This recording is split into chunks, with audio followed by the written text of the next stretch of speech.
All right. Now we have music. Hello, everybody. As always, I'm Brad. That's Mike. We're Dallas Geek, and we are your source for all of the latest nerdy news and geek culture. How you doing? Mike, you doing okay today? I'm good, Brad. I'm good. How are you today? Yeah. Could always use some more coffee, but that's neither here nor there. Say we're in our mid-30s now. You can never have too much coffee. That is fair. Yeah. Never have too much coffee. Never have enough Advil or Aleve on hand. Yes. Sadly, that is a very true statement. Because we are old people. Guys, thank you so much for joining us today. And of course, if you missed the title of the video or the description, it's totally fair. Thanks for joining us anyway. Before we continue, just really quick, sorry. We got to give a shout out to our friend David of the show. Mm-hmm. He is currently playing for a state championship.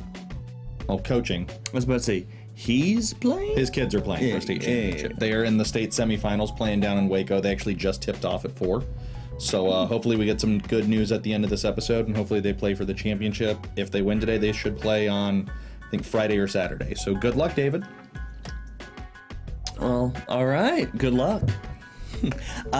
So with that, like I was saying... Now back to nerd shit. You know, I was saying, the nerdy stuff that we're going to be talking about today. If you missed the title of the video or the description, we're talking about superhero movies for like the millionth time? Yeah, probably. Give or take. Yeah, that sounds about right. Yeah. I mean, it's bound to happen eventually. I mean, they are kind of dominating, you know, movies, TV. Or are they? Because... Well, I mean, Antman did just do, I think, 110 million opening weekend, so... But is that really good enough by Disney standards? It's Ant-Man. It's the mouse. It's Ant-Man. It's Ant. So, man.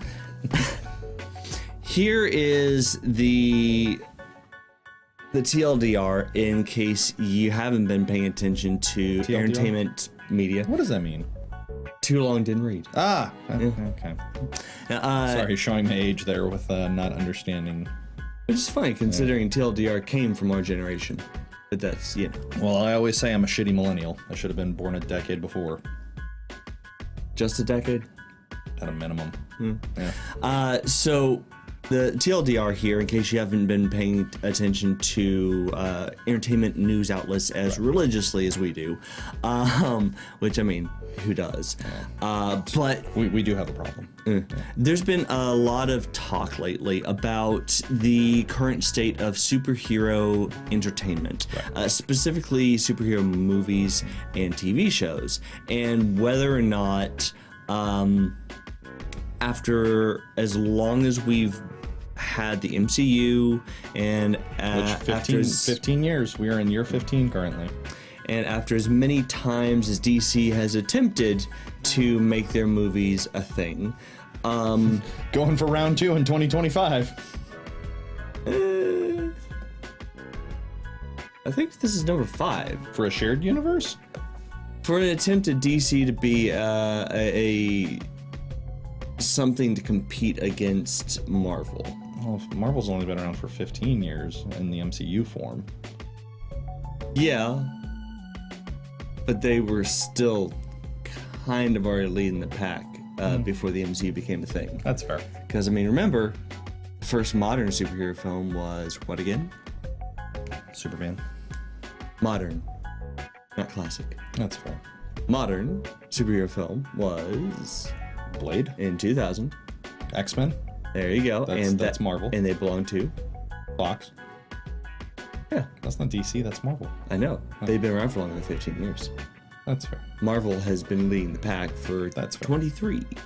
And unfortunately, with 23 years under their belt of topping the box office, right? The Nolan Batman movies kind of kept up.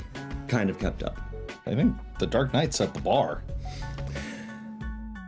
for what superhero movies could aspire to be in terms of not just a quote-unquote comic book movie. But that is the only thing that DC did right in the last 23 years. You and I are always going to argue about this. Really? Yes, Superman Returns. Well, I mean, actually, I could say technically they did Wonder Woman right the first time. But we'll get into that in a second. Yeah. So the issue here is we've been going for at least 23 years straight of superhero entertainment. And with that, we got I believe, relatively universally enjoyed conclusion to the first 3 phases of the MCU. The Infinity Saga, right. We got a lot of love for superheroes during that time. DC came in there with their ooh, me too, me too, me too, don't forget I exist. And then we now got streaming with Disney Plus and HBO Max. Well, I guess now just Max. I don't know if has the rebranding gone through yet? Who knows? I can't. Who cares? That. Yeah, I mean, really. And with that, we've been getting a lot more streaming content from Marvel and DC. Right. With, with Marvel, you have how many shows are we up to now? I mean, with Moon Knight, WandaVision, Hawkeye, Falcon and the Winter Soldier, What If, Loki, Miss Marvel. You said Moon Knight already. We're missing one. Technically, it wasn't a show as much as it was a special event with the Guardians Holiday Special. I was gonna say, was it Werewolf by Midnight? Werewolf by Night? Yeah, Werewolf by Night. The Guardians Holiday Special. Yes, yeah. There's. I feel like we're missing one. Oh, the one that just dropped.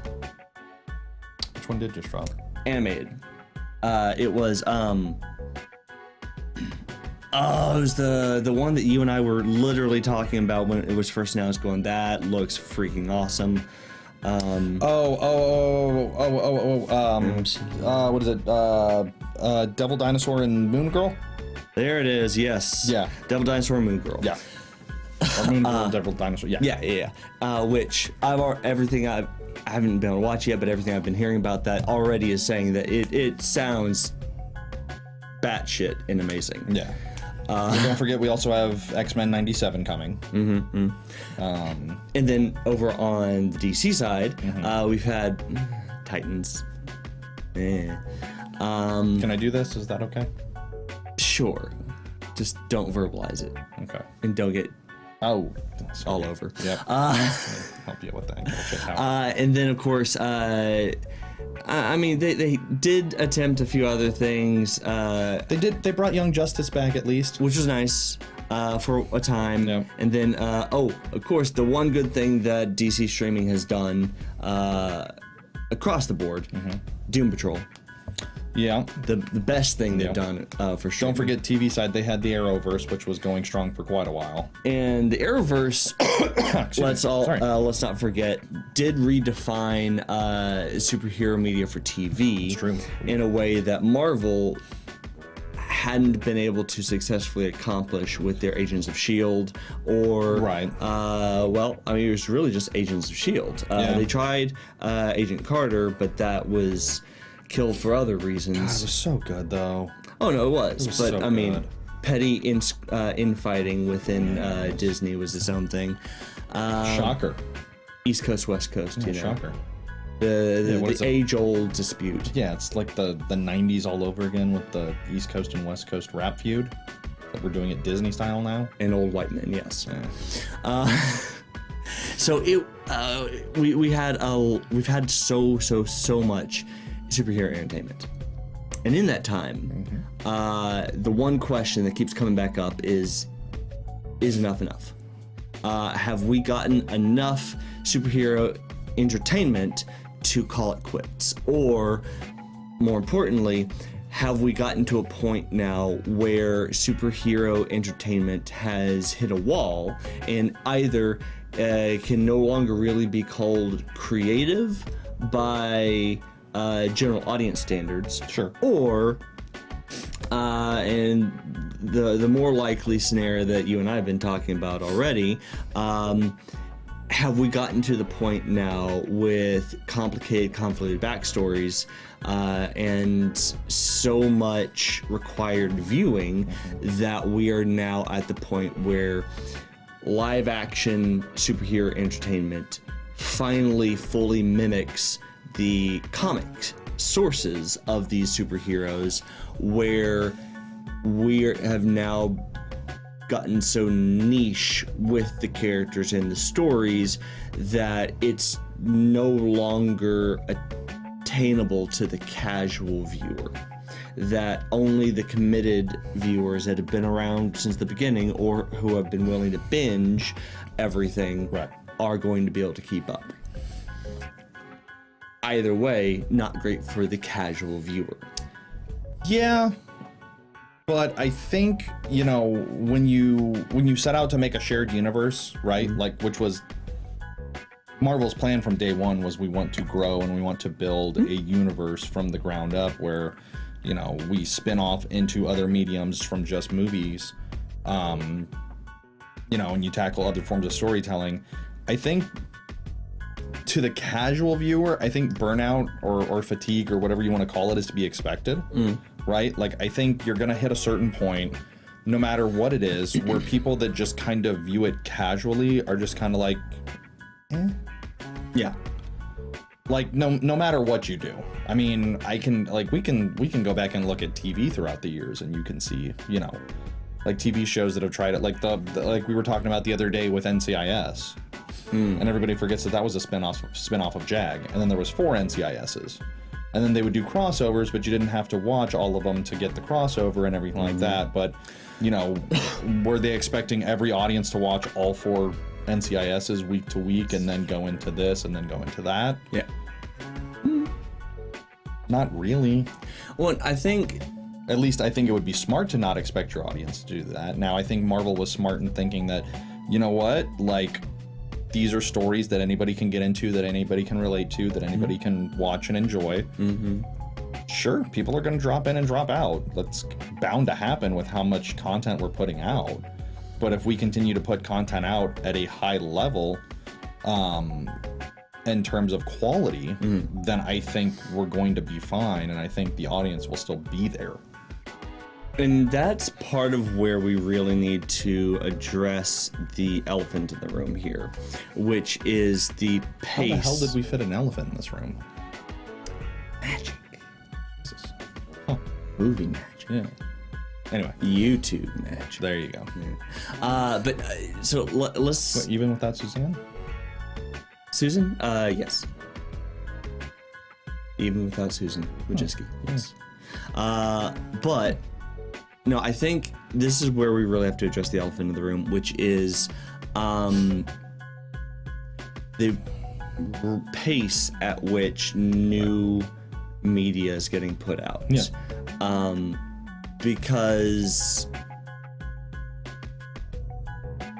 I think the part that a lot of the studio execs aren't really paying that close of attention to is that to the casual audience member, branding for Marvel and DC doesn't really stick out in their minds as keenly as it does the uber nerds like us, right, or the studio execs who their entire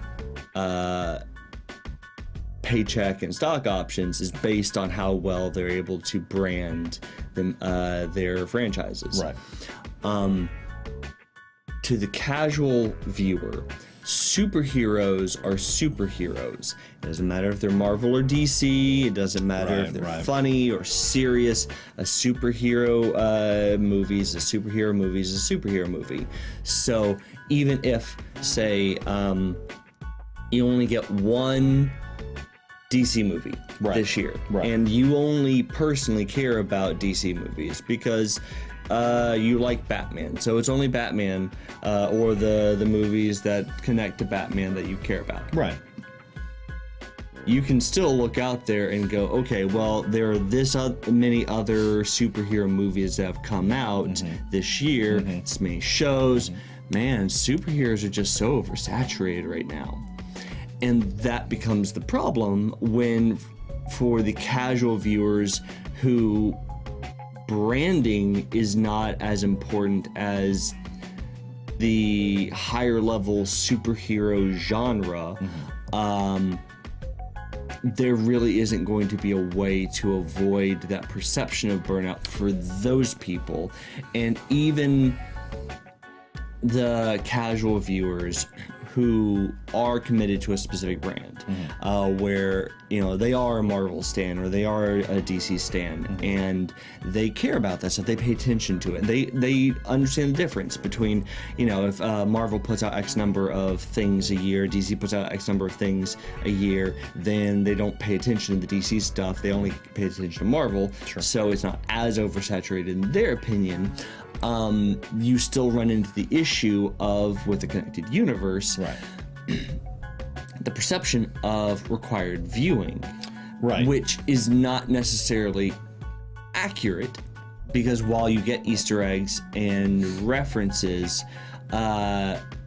Easter eggs are there just for fun for the more dedicated viewers, and the references that are required to understand the story being told in that thing you're watching always get explained within the context of that thing, whether the show or the movie, at least enough so that you understand what they're talking about and don't necessarily have to go back and rewatch like 5 other shows before you get to watch this one movie. But because there is that underlying connectivity of the same universe and shared characters, there is still going to be a feeling for the casual viewer of, well, this other stuff just feels necessary because it's all part of the same thing. Because unlike NCIS, where there was a hard separation between where each NCIS took place. You know, East Coast versus West Coast versus specialty unit that you may or may not actually know where they are or whatever. Same thing with, you know, all the different Law and Orders. Each of those only ever interact for the crossovers, so it's easier to look at them as self-contained things and ignore the fact that they are technically in the Law and Order universe or the NCIS universe, whereas within DC and Marvel, the universe that connects them is such a deeply seated part of each individual story that if you've seen more than one, it's hard to ignore the connection. And so you can just see, oh, well, these are 2 Marvel stories that happen in New York, and it feels like a lot of the same New York, so they must be connected, so I must have to see them both. Or, hey, Loki is, you know, comes from Thor. He's Thor's brother, so I guess I have to watch everything Thor to be able to fully understand what's going on with Loki, or whatever. But it's not required. It's not the intention of the studio by any means. But we have to remember, for the casual viewer, it's something that is easy to perceive and easy to assume. Because nobody has explicitly told you, no, you don't have to do that. No, this is not required. It's just assumed because, well, it's all the same universe, and nobody's told me that's not how this works. And that's fair, and that is something that I've always heard is like, I don't want to have to watch this to then to turn around and watch that, and there's too. First, I guess I have a problem with people saying that there's too much of it out there and it's oversaturation when it's like 3 movies a year at the most, and that's where streaming comes into being a problem, because it's not just 3 movies anymore. It's 3 movies and how many shows and how many episodes per show, 6 to 10. And then what about special events and all on and on? That's where the problem is now that streaming makes these universes so much more accessible. But here's the thing, but that's also stretched out over a 12-month span. Sure. But you've seen what other options are out there to watch for like TV or movies. Just as well as I have, and you know that there's a lot of crap out there. Oh, 100%. Which means if you don't care about most of the other stuff that's coming out, and the stuff that you enjoy happens to be more action, which means a lot of superhero stuff, it's easy to look at all the stuff that's not that and just ignore that they existed in the first place because they just never phased you. So now the only thing that you're perceiving is the superheroes. And so now, if the only thing that your mind remembers is the superhero stuff across the entire year, and you've just chosen to ignore everything else, right? But that isn't that on you as a viewer? And that's where I think a lot of this problem comes in. Right? Is that should we hold a lot of the issues are implied by the individual rather than required by the studio, and then some idiot gets on the internet and complains about it, and then other people complain about it. So where's the line to separate responsibility of what the viewer needs to learn to accept and what they need to learn to understand for themselves versus what is the studio's responsibility to explain in an attempt to make their content more readily accessible to the casual viewer. Yeah, and I especially have a problem with that argument of like, you know, I don't know what's required viewing and what's not required viewing when you've got a supercomputer in your pocket and you can literally Google, if I want to see this movie, do I have to watch this beforehand? Which is true. Yeah, that's I don't? Totally fair. Okay, cool. I can just walk into it. Dope. Yeah, it's totally fair. Like you and I had talked about it. I saw Doctor Strange in the Multiverse of Madness. I haven't seen What If. I watched WandaVision. You don't really have to watch WandaVision to watch Doctor Strange and understand what's going on. It puts a lot more stuff into context and it fleshes a lot more of the story out. But then again, you and I also talked about the fact that it also felt like there was like another 30 minutes of movie that was cut out of Multiverse of Madness. Which then you hear that apparently Raimi's first cut was like 2 hours and 45 minutes, and you're like, that makes a lot of sense. Same thing with, what was the other one they did it with? Thor. Thank you.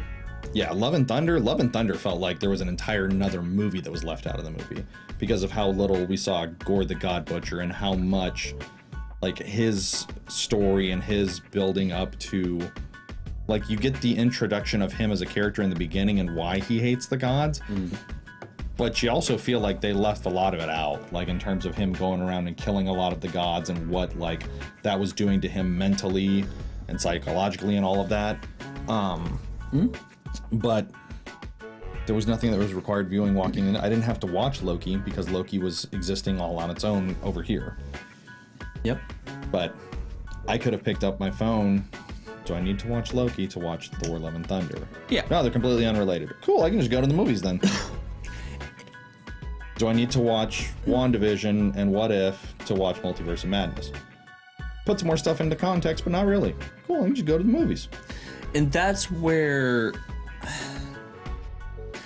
I think we have to go back, and maybe it should be the studio's responsibility to explain these type of things a bit better. Because I mean, marketing and stuff like that. Maybe market to people that are stupid, like casuals. Well, I mean, looking at you filthy casuals. Well, you know, and sorry, was that too aggressive? Was it not enough aggressive? I mean, not aggressive enough. You gotta remember, and for sake, Disney has D23. Yes. It is an entire showcase of nothing but Disney. Yep. And half of that ends up being Marvel. Yep. So they have the opportunity to be able to go out and explain whatever they want to the casual That is viewers. very true. So if Feige wanted to come out and pull a James Gunn, but here's a better and be question able for to you.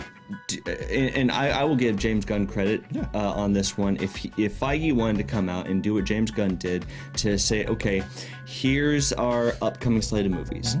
Now, here's how you, as the viewer, can understand how all this is going to line up, how you, as the viewer, can understand what is canon, what is just a fun story that we decided to tell on the side that has nothing to do with the larger universe.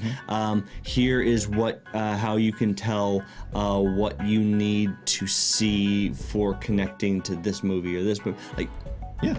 James Gunn did it. He did it very simply. If Feige wanted to do something like that too, he could. He has not. Now, is that because he's giving the audience a lot more credit, believing that they can figure this out for themselves? Sure. Should he be doing that, or should he be assuming a higher level of handholding for the audience, especially now that we are past the Infinity Saga and into the newer stories, which, for all intents and purposes, is resetting the storytelling of the universe? Sure. I don't know. I mean, I think there's an argument to be made for the fact that now that we, for something like the MCU, just like with DC, when you go and start a new overarching narrative for a set of movies or several phases of movies, Sure. that a level of hand-holding needs to exist that didn't necessarily exist in the last round of movies, because you need to either explain how the new stuff is going to work compared to the old, or acknowledge that this new set of stories, this new arc, is an introductory point for people who did not see the other stuff, and so now you need to re-explain things that the experienced viewers knew already, but the newbies don't. I think there's an argument to be made for that level of resetting expectations at major milestones like that. I don't know if it's absolutely necessary, but there's definitely an argument to be made for that, because it's the same reason why comics will go back and redo issue 0 so often in an attempt to make a new starting point for new readers. Now, I guess my problem that I have with that, though, is whatever happened to the watch the movie and find out what happens next. Well, this isn't that, though. This isn't, you gotta explain the movies to them. This is, explain the rules of the movies to them. Well, the rules would be is that everything's interconnected, and if you want the entire story, watch everything. If you just want to watch Captain America-centered stuff, watch Captain America stuff. If you want to watch Scarlet Witch stuff, watch Scarlet Witch stuff. Yes. They all fit into the same narrative universe. But that's the thing. With the MCU, we got that explanation given to us over time as the MCU grew and as we grew with it.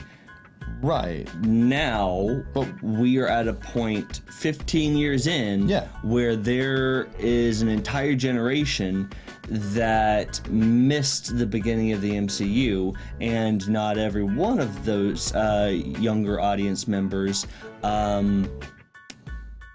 were given an opportunity to be introduced to it before now, and even older audience members who held off on wanting to watch it until now because they just weren't sure about this whole superhero thing, even they are coming in at this point, and they weren't around when the rules were explained to the rest of us. Well, sure. Or more importantly, when they were developed. I was about to say, because they weren't really explained to us.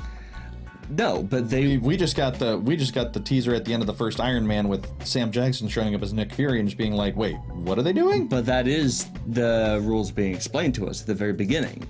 That one after credit scene set up the expectation for here's how the rules are going to work moving forward, and then with each subsequent movie showing how much of it connected, how much of it didn't, and even the after credit scenes to show bits and pieces of the larger universe at play.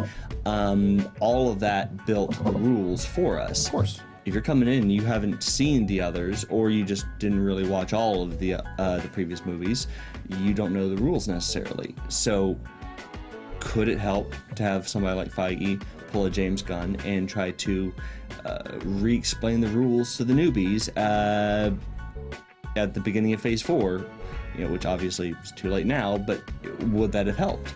Maybe. Yeah, but he basically did that at, was it D23 or was it Comic-Con this past year, when he laid out what was coming in Phase 5 and then finally confirmed that we were in the multiverse saga.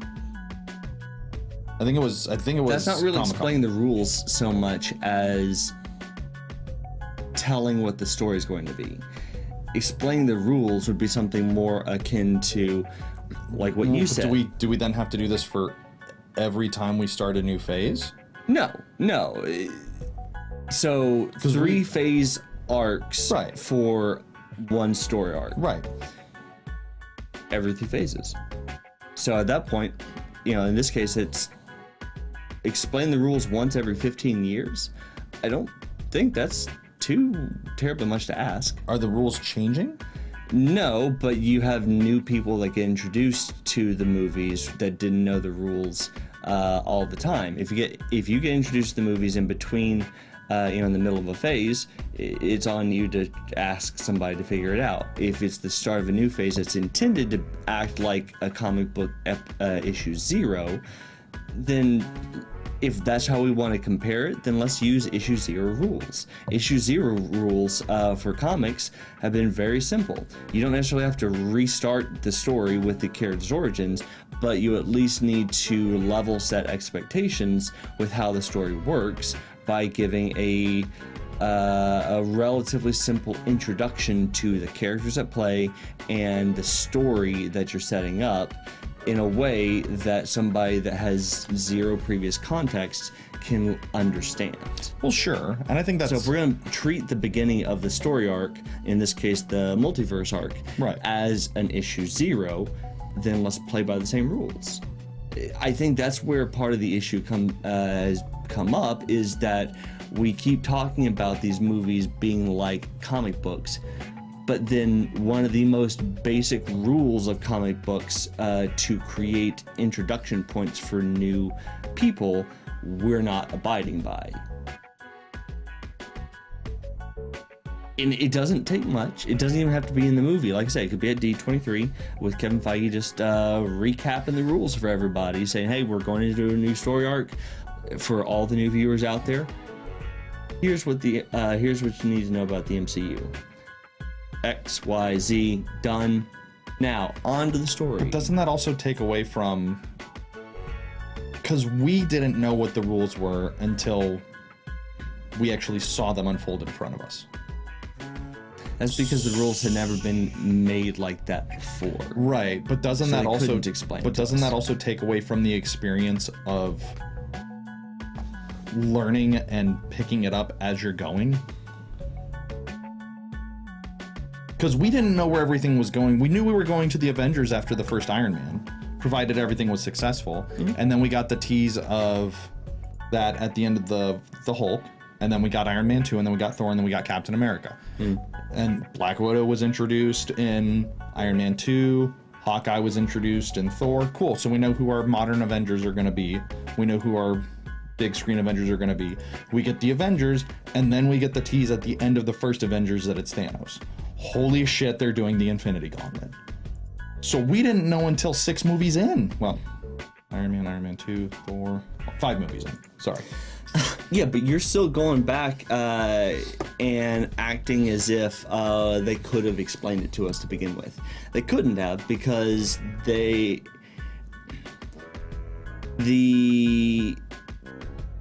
idea of an interconnected universe hadn't really been a thing before then. Right. So they couldn't explain it to us at the time, because at that point, if they tried to explain it to us in plain English and then it didn't work out, that would have been would have just been massive egg on their face. Right. But we're at this point where that's not a concern anymore. Well, right, but my point is we were smart enough to figure it out. So now we have to dumb it down for the audiences that come after? I think you're overcomplicating what I'm saying with an issue 0 thing. Well, no, I get. When was the last time an issue 0 oversimplified and dumbed it down for the audience? I mean, that's fair. Issue 0s don't treat the audience like they're idiots. An issue 0 just goes back and makes a clear starting point, and in doing so, explains the rules by showing, not telling, about how the story works. Sure, but you also don't have to wait till an issue 0 to jump in to a comic. Yeah, but I mean, you and I both know that outside of special issues like you get at Free Comic Book Day, there aren't as many opportunities for long-established series for new readers to jump in without getting a bit confused about what's happening here, especially if, you know, I want to jump into the X-Men, but I've never read anything X-Men before. If the first time I jumped in with X-Men is in the middle of the current story arc, I know I wouldn't have a chance at keeping up. But which current story arc? Mainline. Right. So the Krakoan story arc. Okay. So wouldn't it be as simple as just going and picking up the trade to where the Krakoan story arc started, and then you just pick up single issues after that? So go back an entire, 2-3 years now? Only... No. That was 2022. 2021, 2022, so maybe a year and a half. But you see the problem here, that in context of comics, yeah, that's, you know, maybe 2 years, 3 at most, right, of trying to go back and get in trades. And that, I mean, yeah, if you understand the idea of how trades work in comparison to the overarching, well, sure, yeah, then that's fine. But bring that back up to movies, and now 2 to 3 years worth of movies to get caught up on, plus TV shows, it's not necessarily the same thing. And but that's also not necessarily true if, like, we are now going into phase 5, right? Right. Phase 4 was more than just a couple years. It was 2019? Yeah. Right? Yeah. So that means that is now, almost 4 years worth of MCU content to have to go back and check out if you want to understand the stories of and the multiverse of the multiverse, right, and the MCU. But that's not... I guess my problem is if you're a casual viewer, that's a lot to commit to, and that's where the problem is. If we want to say, well, that's just how it is, then you're saying, yes, there is required viewing. Well, no, the problem is the perception that that's a lot of content, because it's really not. To you. That's not a lot of... To casual viewers, it's a lot of content. To casual viewers who will binge shows in, like, a day?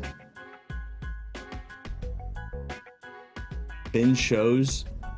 Like individual shows? Yes. Right. But, I mean... everything... casual viewers that will watch Friends for, like, the 30th time in a row and watch a season in 2 days, but then... In the background, yes. Well, right. That's... So is it the commitment, then, to having to sit down and put the time into it? So what So what you're telling me is that...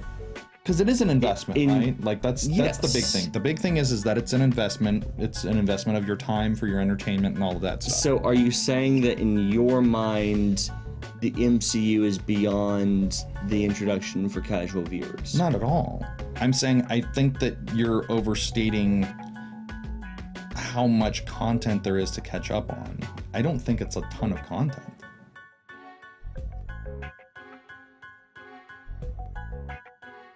It's what? 5 movies across Phase 4 plus... Give or take? Another... I can figure it out really quick. What, 6 shows? 6 or 7, if we counted earlier. That's not easy for your casual viewer. Especially if you're still trying to figure out if you're interested in these characters. Actually, it was 2021 is when Phase 4 started. Let me figure it out really quick.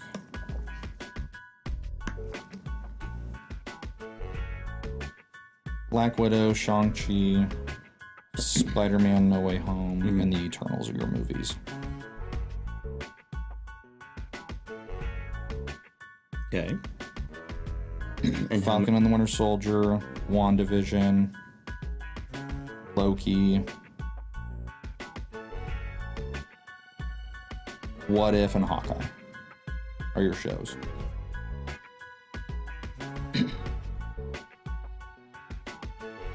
That's what, 3 movies?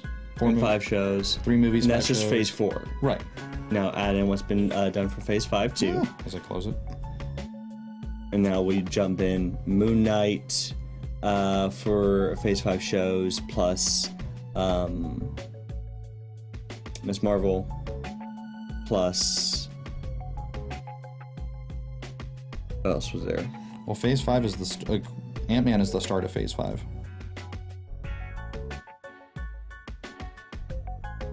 So then we missed Black Panther. Black Panther should be included in phase 4. Mm-hmm. So 4 movies and 4 shows?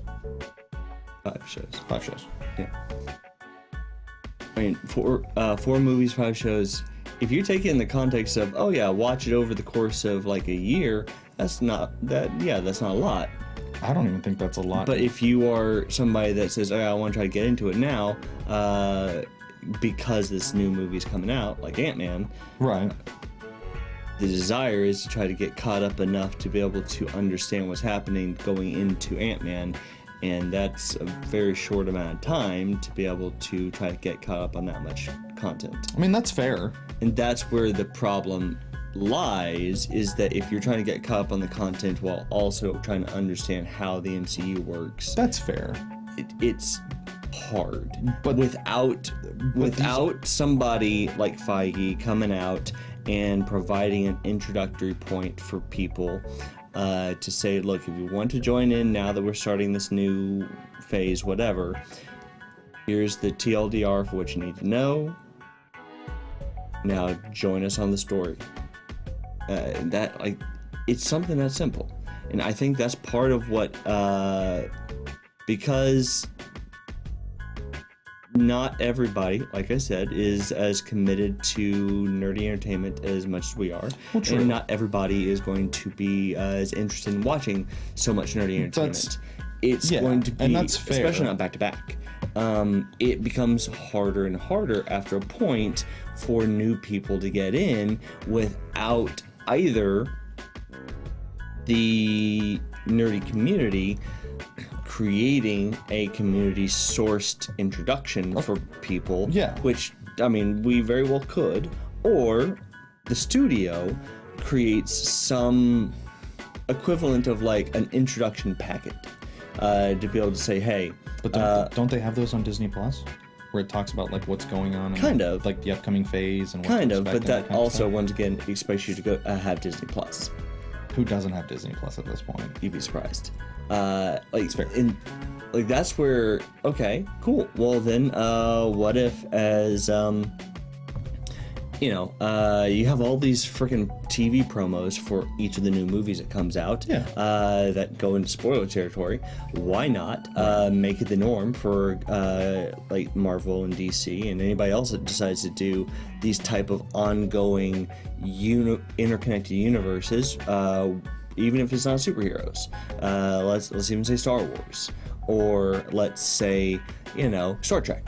One of these ongoing universes. Let's try making it the norm, so that in place of one of those spoiler-filled TV spots for the upcoming movie that you really didn't need to make, and is really just gonna give away one of the big points of the movie and piss off people that were looking forward to it, how about you replace that with like that last TV spot a month before the release or a week before the release, whatever, is a nice 30-second recap of everything you need to know to go into the movie, to say, okay, here's the 30-second recap of the story so far, the previously on, or here is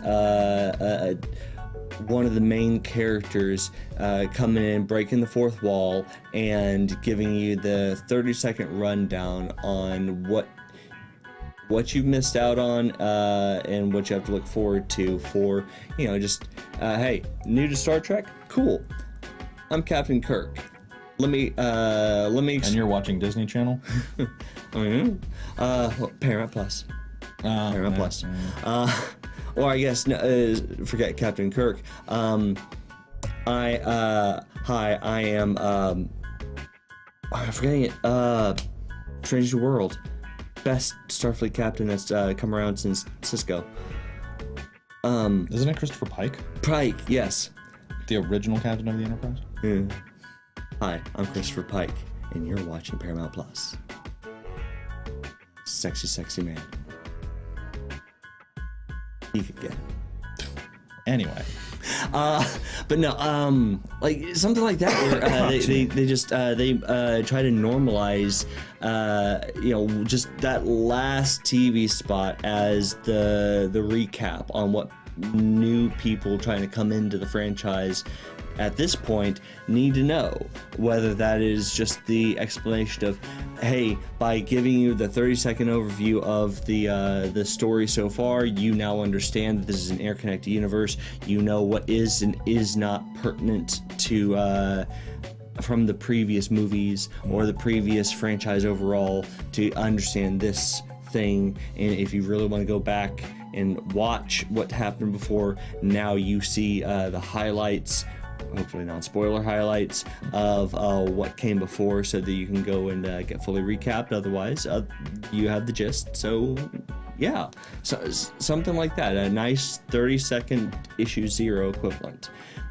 And at that point, if that became the norm, you'd get rid of one more place for spoilers to come out of the movie before the movie's released, and you make larger long-term franchises more accessible to new viewers.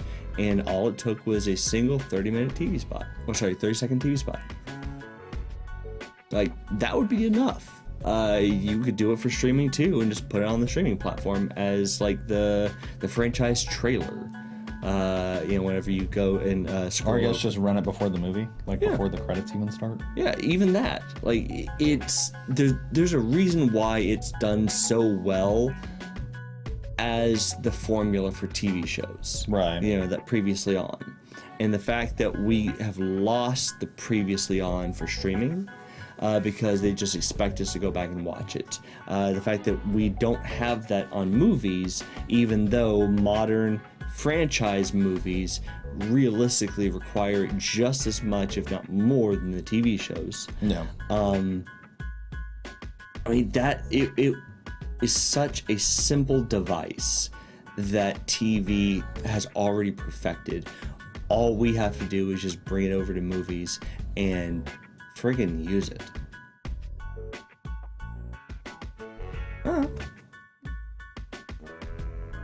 Disney, get on it. Thanks for coming to our TED Talk question. In fairness, it would just take Disney doing it one time. Yeah. And then everybody Succeeding, else would probably fall in line. Yeah, like they wouldn't even have to do it a second time. Just do it the one time, show everybody else that this is how it's done. Yeah. And out of fear of getting left behind, before Disney could even do it a second time, everybody else would start doing it too, just to try to keep up with the trend that was just set. And all of a sudden, casual viewers have a much easier time to get in, and the rest of us will have a much easier time not having to constantly re-explain to our family and friends who that guy is with the funny hat. Oh, see, that's why you want to do it. You're just tired of explaining everything to everybody. Yes, but yeah. This is the censor button? Yeah. Okay. Well, I get it, but also casuals.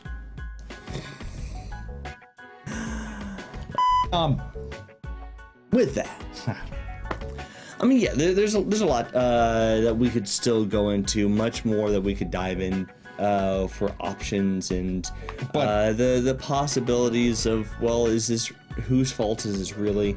But ultimately, but I also don't think that we're seeing burnout. Maybe a little bit of fatigue, maybe. But then like Antman opens to 105 million opening weekend, and you're like, I mean, some of that's inflation, but then also look at what Wakanda Forever did. Would you say that the burnout is more of a headline hype thing than anything else? Yeah, because I think also too, it's February. It's the dead time for movies. There's not really much going on. Milk costs $4 a gallon. People, $5 in some other states. Like, people also aren't going to the movies to spend like $40 to see a movie for 2 people too. Like, so that is also infecting it in like in some capacity as well. Sure. You know, I think the fact that now the Marvels got delayed into November, and I don't think Marvel has anything this summer. Right?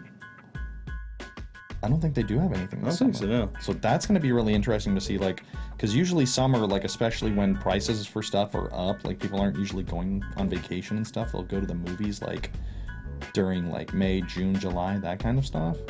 The fact that Marvel doesn't have anything now, like, that's going to be really intriguing to see what happens when we get to November with the Marvels.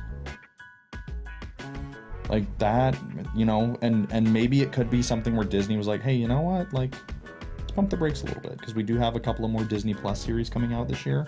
Let's spread some stuff out, and let's kind of see maybe if people are actually getting tired a little bit, or if it's just kind of internet hype for people trying to come up with stuff to talk about. Hey, how's it going? And we'll just kind of see what happens. Yeah, that's fair. I don't know. Well, I wish I had the answers, but I don't. It would be nice. I mean, isn't that what we pay you for? To know these things? I just need to get a DeLorean and go into the future and see what's going on. Then grab the sports almanac and come on back to the past. I feel like these days, going to the future to see what's to come is really nothing but just a way to get depressed faster. Yeah, I mean, as long as I don't go to, like, Eastern Europe, I think I should be okay, right?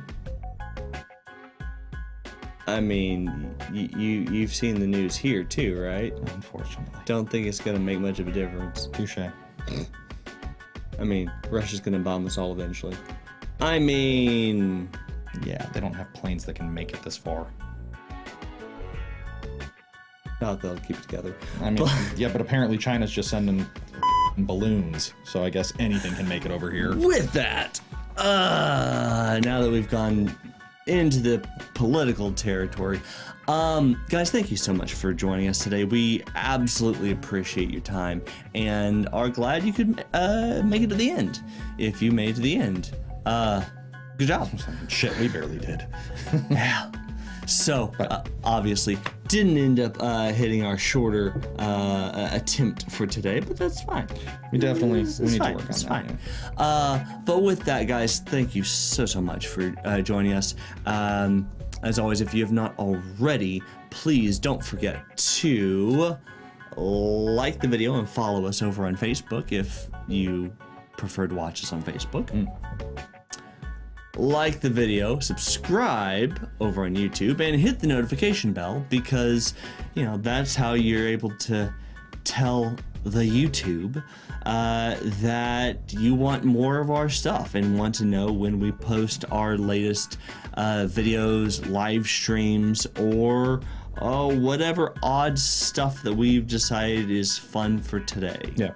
And of course, if you want to be able to go check out more of our content but don't have time to watch the videos, you can always go listen to the audio of everything that we do over on Apple Podcasts, Spotify, iHeartRadio, Google Podcasts, and Stitcher, because reasons. So there you go. Indeed. Thank you once again for joining us. And until next time, I'm Brad, that's Mike, we're Dallas Geek, and see ya. Is that distracting, Brad?